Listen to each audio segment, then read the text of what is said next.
Hi friends, welcome back to my channel. ನಾನು ನಿಮ್ಮ ಸುಷ್ಮಿತಾ ಪ್ರವೀಣ್. ಎಲ್ಲರೂ ಹೇಗಿದ್ದೀರಾ? ಐ ಹೋಪ್ ಎಲ್ಲರೂ ಆರಾಮಾಗಿದ್ದೀರಾ ಅಂತ ಭಾವಿಸ್ತಾ ಈ ಒಂದು ವಿಡಿಯೋನ ನಾನು ಸ್ಟಾರ್ಟ್ ಮಾಡ್ತಾ ಇದ್ದೀನಿ. ಈ ಒಂದು ವಿಡಿಯೋ ಬಂದು ಬೇಕ್ರಿ ಸ್ಟೈಲಲ್ಲಿ ಯಾವ ರೀತಿ ಮನೆಯಲ್ಲೇ ಸಾಫ್ಟ್ ಆ್ಯಂಡ್ ಸ್ಪಾಂಜಿ ಆದ ಪಾವ್ ಬನ್ನ ಮನೆಯಲ್ಲೇ ಈಸಿಯಾಗಿ ಮಾಡ್ಬೋದು ಅನ್ನೋದನ್ನ ಈ ಒಂದು ವಿಡಿಯೋದಲ್ಲಿ ತೋರಿಸ್ಕೊಡ್ತೀನಿ, ಬನ್ನಿ. ಮನೆಯಲ್ಲೇ ಬೇಕ್ರಿ ವಿಧಾನದಲ್ಲಿ ಸಾಫ್ಟ್ ಆ್ಯಂಡ್ ಸ್ಪಾಂಜಿ ಆದ ವಡಾಪಾವ್ ಬನ್ನ ಮಾಡೋದಕ್ಕೆ ನಾನಿಲ್ಲಿ ಒಂದು ಬೌಲ್ನ ತಗೊಂಡಿದ್ದೀನಿ. ಈ ಒಂದು ಬೌಲ್ಗೆ ನಾನು 1 ಕಪ್ ಆಗೋಷ್ಟು ಬೆಚ್ಚಗಿರುವಂತಹ ಹಾಲನ್ನ ಹಾಕ್ಕೊಂಡಿದ್ದೀನಿ. ಅದಕ್ಕೆ ನಾನು 1 ಟೀ ಸ್ಪೂನ್ ಆಗೋಷ್ಟು ಸಕ್ಕರೆ ಹಾಗೆ 1 ಟೇಬಲ್ ಸ್ಪೂನ್ ಆಗೋಷ್ಟು ಈಸ್ಟ್ನ ಹಾಕ್ಕೊಂಡು 1 ಸ್ಪೂನ್ ಸಹಾಯದಿಂದ ಕ್ಲೀನಾಗಿ ಮಿಕ್ಸ್ನ ಮಾಡ್ಕೊತೀನಿ. ಈ ರೀತಿಯಲ್ಲಿ ಮಿಕ್ಸ್ನ ಮಾಡ್ಕೊಂಡಾದ್ಮೇಲೆ ಒಂದು ಪ್ಲೇಟ್ನ ಮುಚ್ಚಿಟ್ಬಿಟ್ಟು ಒಂದು 10 ರಿಂದ 15 ನಿಮಿಷ ಆ್ಯಕ್ಟಿವೇಟ್ ಆಗೋದಕ್ಕೆ ಬಿಡ್ತೀನಿ. ನೋಡಿ, ಈಗ 15 ನಿಮಿಷ ಆಗಿದೆ. ಓಪನ್ ಮಾಡ್ತಿದ್ದೀನಿ. ಯಾವ ರೀತಿಯಲ್ಲಿ ಇಷ್ಟು ಆ್ಯಕ್ಟಿವೇಟ್ ಆಗಿದೆ ಅಂತ ನೀವೇ ನೋಡಿ. ತುಂಬಾ ಚೆನ್ನಾಗಿ ಆ್ಯಕ್ಟಿವೇಟ್ ಆಗಿದೆ. ಇದಕ್ಕೆ ನಾನು 1 ಕಪ್ ಆಗೋಷ್ಟು ಮೈದಾನ ಹಾಕೋತಾ ಇದ್ದೀನಿ. ಹಾಗೆ 1/4 ಸ್ಪೂನ್ ಆಗೋಷ್ಟು ಉಪ್ಪಿನ ಪುಡಿ, 1 ಸ್ಪೂನ್ ಆಗೋಷ್ಟು ಬೆಣ್ಣೆನ ಹಾಕ್ಕೊಂಡು ಕ್ಲೀನಾಗಿ ಕಲಿಸ್ಕೊತಾ ಇದ್ದೀನಿ. ಹಿಟ್ಟನ್ನ ಕಲಿಸ್ಕೊಳ್ಳುವಾಗ ಏನಾದರೂ ನಿಮಗೆ ತೆಳ್ಳಗನ್ಸಿದ್ರೆ ಇನ್ನೂ ಒಂದು ಸ್ವಲ್ಪ ಹಿಟ್ಟನ್ನ ಹಾಕ್ಕೊಂಡು ನೀವು ಕಲಿಸ್ಕೊಳ್ಳಿ. ಈ ಒಂದು ಹಿಟ್ಟಿನ ಕನ್ಸಿಸ್ಟೆನ್ಸಿ ಬಂದು ಚಪಾತಿ ಹಿಟ್ಟಿನ ಥರ ಗಟ್ಟಿ ಇರಬಾರ್ದು, ಇನ್ನೊಂದು ಸ್ವಲ್ಪ ತೆಳ್ಳಗೇನೆ ಇರಬೇಕು. ಆಗ ಮಾತ್ರ ಬನ್ನು ಚೆನ್ನಾಗಿ ಬರುತ್ತೆ. ನೋಡಿ, ಈ ರೀತಿಯಲ್ಲಿ ನಾನು ಕಲಿಸ್ಕೊಂಡಿದ್ದೀನಿ. ಹಾಗೆ ಒಂದು ಸ್ವಲ್ಪ ಕೈಗೂ ಕೂಡ ಅಂತಾ ಇದೆ, ಪರವಾಗಿಲ್ಲ.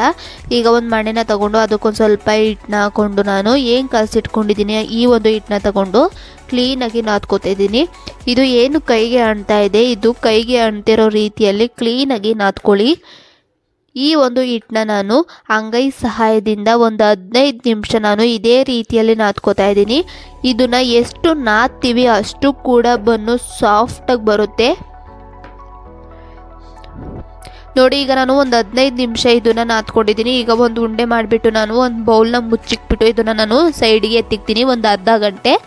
ಅಷ್ಟರಲ್ಲಿ ನಾನು ಒಂದು ಮೌಲ್ನ ತಗೊಂಡು ನಾನು ಒಂದು ಸ್ವಲ್ಪ ಬೆಣ್ಣೆನ ತಗೊಂಡು ಇದಕ್ಕೆ ಬೆಣ್ಣೆನ ಸೋರ್ಕೋತಾ ಇದ್ದೀನಿ. ಈ ರೀತಿಯಲ್ಲಿ ಸೋರ್ಕೊಳ್ಳೋದ್ರಿಂದ ಬನ್ನು ಈ ಒಂದು ಮೋಲ್ಡಿಗೆ ಅಂಟೋದಿಲ್ಲ, ಕ್ಲೀನಾಗಿ ಬರುತ್ತೆ. ಅದಕ್ಕೋಸ್ಕರ ನಾನು ಇದೇ ರೀತಿಯಲ್ಲಿ ನಾನು ಬೆಣ್ಣೆನ ಇದಕ್ಕೆ ಹಚ್ಕೋತಾ ಇದ್ದೀನಿ.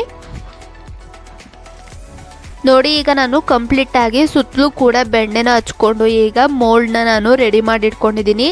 ಈ ಒಂದು ಮೋಲ್ಡು ಈಗ ಕಂಪ್ಲೀಟಾಗಿ ರೆಡಿಯಾಗಿದೆ. ಇದನ್ನು ನಾನು ಸೈಡ್ಗೆ ಎತ್ತಿಟ್ಕೋತೀನಿ. ನೋಡಿ, ಆಲ್ರೆಡಿ ಮುಚ್ಚಿಕ್ಕಿದಂತಹ ಹಿಟ್ಟು ಯಾವ ರೀತಿಯಲ್ಲಿ ಡಬಲ್ ಆಗಿದೆ ಅಂತ ಮತ್ತೆ ಈ ರೀತಿಯಲ್ಲಿ ನಾನು ನಾದ್ಕೋತೀನಿ. ನಾದ್ಕೊಂಡಾದ್ಮೇಲೆ ಒಂದು ಚಾಕುನ ತಗೊಂಡು ಚಾಕುವಿನ ಸಹಾಯದಿಂದ ಈ ರೀತಿಯಲ್ಲಿ ನಾನು ಪೀಸಸ್ನ ಮಾಡ್ಕೋತೀನಿ. ನಾನು ಒಂದು ಸ್ವಲ್ಪ ಚಿಕ್ಕದಾಗೇ ಮಾಡ್ಕೋತಾ ಇದ್ದೀನಿ. ಇದನ್ನು ಉಂಡೆ ಮಾಡಿ ನಾನು ಮೋಲ್ಡ್ಗೆ ಒಂದು ಅರ್ಧ ಗಂಟೆ ಇಡೋದ್ರಿಂದ ಇದು ಮತ್ತೆ ಡಬಲ್ ಆಗುತ್ತೆ. ಅದಕ್ಕೋಸ್ಕರ ನಾನು ಚಿಕ್ಕದಾಗೇ ಮಾಡ್ಕೋತಾ ಇದ್ದೀನಿ. ಈ ರೀತಿಯಲ್ಲಿ ಎಲ್ಲನೂ ಕಟ್ ಮಾಡ್ಕೊಂಡಾದ್ಮೇಲೆ ಕಟ್ ಮಾಡಿ ಇಟ್ಟಿದ್ದಂತಹ ಒಂದು ಪೀಸ್ನ ತಗೊಂಡು ಇದನ್ನು ನಾನು ರೌಂಡ್ ಶೇಪ್ ಆಗಿ ಮಾಡ್ಕೋತೀನಿ. ಸುತ್ತಲುವ ಮೇಲ್ಮುಖದಿಂದ ಕೆಳಮುಖವಾಗಿ ಈ ರೀತಿಯಲ್ಲಿ ಲಾಕ್ನ ಮಾಡ್ಕೊಳ್ಳಿ. ಆಗ ಬನ್ನು ಶೇಪು ತುಂಬಾ ಚೆನ್ನಾಗಿ ಬರುತ್ತೆ.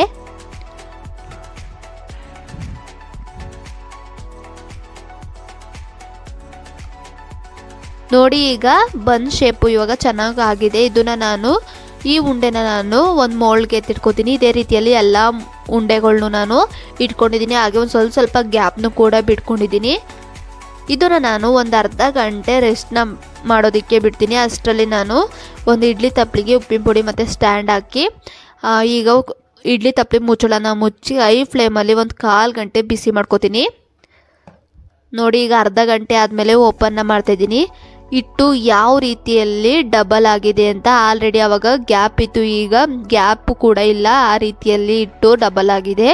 ಇದನ್ನು ನಾನೀಗ ಒಂದು ಸ್ವಲ್ಪ ಹಾಲನ್ನ ತಗೊಂಡು ಈ ಒಂದು ಬ್ರಷ್ ಸಹಾಯದಿಂದ ಈ ಉಂಡೆಗಳ ಮೇಲೆ ನಾನು ಹಾಲನ್ನ ಹಚ್ಚುತ್ತಾ ಇದ್ದೀನಿ. ಈ ರೀತಿ ಹಾಲನ್ನ ಹಚ್ಚೋದ್ರಿಂದ ಬನ್ನು ತುಂಬಾ ಚೆನ್ನಾಗಿ ಗೋಲ್ಡನ್ ಕಲರ್ ಬರುತ್ತೆ. ಅದಕ್ಕೋಸ್ಕರ ನಾನು ಈ ರೀತಿಯಲ್ಲಿ ನಾನು ಸ್ವಲ್ಪ ಹಾಲನ್ನ ತಗೊಂಡು ಹಚ್ಚುತ್ತಾ ಇದ್ದೀನಿ. ಇದೇ ರೀತಿಯಲ್ಲಿ ಎಲ್ಲ ಉಂಡೆಗಳಿಗೂ ಕೂಡ ಹಾಲನ್ನ ಸವರ್ಕೊಳ್ಳಿ.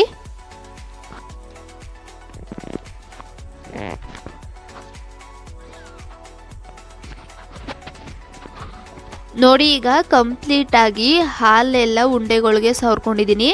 ಈ ಒಂದು ಮೋಲ್ಡ್ನ ಏನು ಬಿಸಿ ಮಾಡೋಕ್ಕಿಟ್ಟಿದ್ದೆ ಇಡ್ಲಿ ತಪ್ಪಲಿಗೆ ಈ ಒಂದು ಮೋಲ್ಡ್ನ ನಾನು ಇಡ್ತೀನಿ.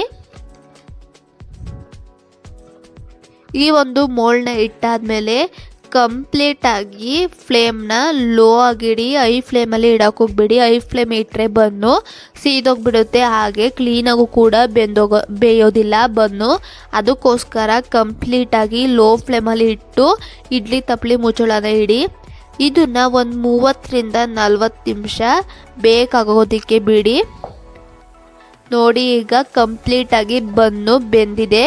ಇದ್ರ ಮೇಲೆ ನಾನು ಬಿಸಿ ಇರುವಾಗಲೇ ಒಂದು ಸ್ವಲ್ಪ ಬೆಣ್ಣೆನ ತಗೊಂಡು ಹಚ್ಚುತ್ತಾ ಇದ್ದೀನಿ. ಈ ರೀತಿ ಬೆಣ್ಣೆನ ಮೇಲೆ ಹಚ್ಚೋದ್ರಿಂದ ಬನ್ನು ತುಂಬಾ ಶೈನಿಂಗ್ ಆಗಿ ಕಾಣುತ್ತೆ. ಅದಕ್ಕೋಸ್ಕರ ನಾನು ಎಲ್ಲ ಬನ್ಗಳಿಗೂ ನಾನು ಬೆಣ್ಣೆನ ಹಚ್ಚುತ್ತೀನಿ. ಈಗ ಬೆಣ್ಣೆ ಹಚ್ಚಾದ್ಮೇಲೆ ಒಂದು ಸ್ವಲ್ಪ ತಣ್ಣಗಾಗಲಿಕ್ಕೆ ಬಿಡ್ತೀನಿ.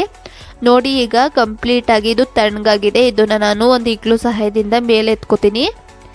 ನೋಡಿ ಈಗ ಮೋಲ್ಡಿಂದ ನಾನು ಕೆಳಗಡೆ ತೆಗಿತಾ ಇದ್ದೀನಿ ಬನ್ನ.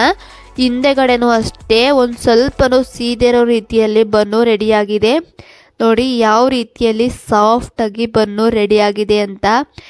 ಬೇಕ್ರಿ ಸ್ಟೈಲಲ್ಲೇ ತುಂಬಾ ಸಾಫ್ಟ್ ಆ್ಯಂಡ್ ಸ್ಪಾಂಜಿಯಾಗಿ ವಡಾಪಾವ್ ಬನ್ನೀಗ ಮನೆಯಲ್ಲೇ ತುಂಬಾ ಈಸಿಯಾಗಿ ರೆಡಿಯಾಗಿದೆ. ಹಾಗೆ ಹೈಜೀನಾಗೂ ಕೂಡ ಇದೆ. ಇದೇ ರೀತಿಯಲ್ಲಿ ನಾನು ಎಲ್ಲನೂ ಕೂಡ ಬನ್ಗಳನ್ನ ಬಿಡಿಸ್ಕೊತೀನಿ.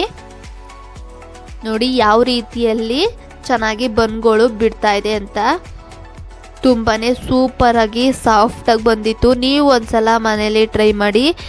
ಮೈದಾ ಹಿಟ್ಟಲ್ಲಿ ನಿಮಗೆ ಬನ್ ಬೇಡ ಅಂದರೆ ನೀವು ಗೋಧಿ ಹಿಟ್ಟಲ್ಲೂ ಕೂಡ ಮಾಡ್ಕೋಬೋದು. ಗೋಧಿ ಹಿಟ್ಟಲ್ಲಿ ನಿಮಗೆ ಬನ್ ಬೇಕು ಅಂದರೆ ನನಗೆ ಕಾಮೆಂಟ್ನ ಮಾಡಿ, ಗೋಧಿ ಹಿಟ್ಟಲ್ಲೂ ಕೂಡ ನಾನು ಮಾಡಿ ತೋರಿಸ್ತೀನಿ. ನೋಡಿ ಬೇಕ್ರಿ ವಿಧಾನದಲ್ಲಿ ಮನೆಯಲ್ಲೇ ಯಾವ ರೀತಿ ನಾನು ಪಾವ್ ಬನ್ನ ಮಾಡಿದ್ದೀನಿ ಅಂತ. ತುಂಬಾ ಸಾಫ್ಟಾಗಿ ಬಂದಿತ್ತು. ನೀವೇ ನೋಡಿ ಯಾವ ರೀತಿಯಲ್ಲಿ ಸಾಫ್ಟಾಗಿ ಬಂದಿದೆ ಅಂತ. ಈಗ ನಾನು ಇದನ್ನು ಓಪನ್ ಮಾಡಿ ಕೂಡ ತೋರಿಸ್ತಾ ಇದ್ದೀನಿ. ನೋಡಿ ತುಂಬಾ ಚೆನ್ನಾಗಿ ಒಳಗಡೆನೂ ಕೂಡ ಬೆಂದಿದೆ. ನೋಡಿ ಎಷ್ಟು ಸಾಫ್ಟಾಗಿ ಒಳಗೆಲ್ಲ ಬಂದಿದೆ ಅಂತ. ಈ ಒಂದು ವಿಡಿಯೋ ನಿಮ್ಗೆ ಇಷ್ಟ ಆಗಿದೆ ಅಂತ ಭಾವಿಸ್ತೀನಿ. ನೋಡ್ಕೊಂಡು ಬಂದ್ರಿ ಅಲ್ವಾ, ಬೇಕ್ರಿ ಸ್ಟೈಲಲ್ಲಿ ಮನೆಯಲ್ಲಿ ಯಾವ ರೀತಿ ಪಾವ್ ಬನ್ನ ಮಾಡೋದು ಅನ್ನೋದನ್ನ ಈಸಿಯಾಗಿ ತೋರಿಸ್ಕೊಟ್ಟಿದ್ದೀನಿ. ಈ ಒಂದು ವಿಡಿಯೋ ನಿಮಗೆ ಇಷ್ಟ ಆಗಿದೆ ಅಂತ ಭಾವಿಸ್ತೀನಿ. ಇಷ್ಟ ಆದರೆ ಗೊತ್ತಲ್ಲ, ಪ್ಲೀಸ್ ಲೈಕ್ನ ಮಾಡೋದನ್ನ ಮರಿಬೇಡಿ. ಇನ್ನು ಯಾರೆಲ್ಲ ನನ್ನ ಒಂದು ಚಾನಲನ್ನು ಸಬ್ಸ್ಕ್ರೈಬ್ ಮಾಡದೆ ಈ ವಿಡಿಯೋನ ನೋಡ್ತಾ ಇದ್ದೀರಾ, ಪ್ಲೀಸ್ ಸಬ್ಸ್ಕ್ರೈಬ್ ಮಾಡಿಕೊಂಡು ವಿಡಿಯೋನ ನೋಡಿ. ಹಾಗೆ ನನ್ನ ಒಂದು ಪುಟ್ಟ ಚಾನಲನ್ನು ಪ್ಲೀಸ್ ಸಪೋರ್ಟ್ ಮಾಡಿ. ಇನ್ನು ಮುಂದಿನ ವಿಡಿಯೋಗಳಲ್ಲಿ ಹೊಸ ವಿಡಿಯೋಗಳ ಜೊತೆ ಸಿಗ್ತೀನಿ. ಅಲ್ಲಿವರೆಗೂ ಎಲ್ರಿಗೂ ಬಾಯ್ ಬಾಯ್.